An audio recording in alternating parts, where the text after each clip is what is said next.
right blade than there is this left blade. And a way to visualize this is attach ropes to both tips of the propeller. And let's say the person on the left takes the rope and starts walking down the runway. And the person takes the rope on the right-hand side and starts running down the runway. Well, the plane is naturally going to start veering this way because the person on the left can't keep up with the person on the right. Same thing's happening here, just in terms of the thrust and angle of attack that's produced on the propeller. Next is spiraling slipstream. So the air coming off this propeller is spiraling around the airplane, and as the airplane moves forward through that slipstream, there's a point where it comes underneath the airplane, wraps back up, and it hits this rudder. Well, look what happens. We're turning to the left. So we use right rudder to counter that. So as the airplane is moving down the runway, it's moving through this slipstream. The slipstream comes up, hits the rudder, and now we're veering. That's left turning tendency number 3.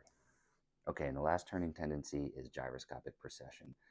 This is a bit more complicated to understand, but I found some good videos on YouTube that I can share that show this in action. They kind of use a bike tire and a rope to show what's going on.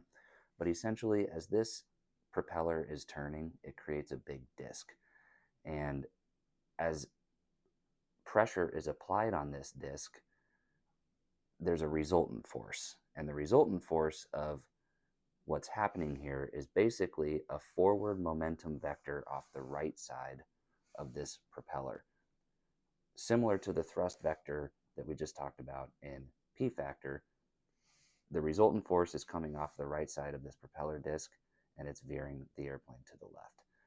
So, quick recap, we've got torque pushing downward on the left-hand side of the airplane.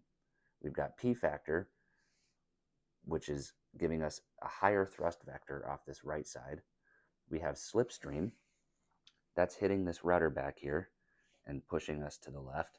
And we've got gyroscopic precession, which is related to the propeller spinning and a resultant force from that, also veering us to the left. So these 4 things working together are why you will always hear your instructor say more right rudder, more right rudder. Because if you don't, you're going to start veering off to the left. All right, there's your 5-minute lesson on the 4 left turning tendencies on an airplane. Like I said, I'll have more follow-up videos, I think, to describe some of these in more detail. But for now, share this with somebody you know, and leave a comment on what I should talk about next. Fly safe.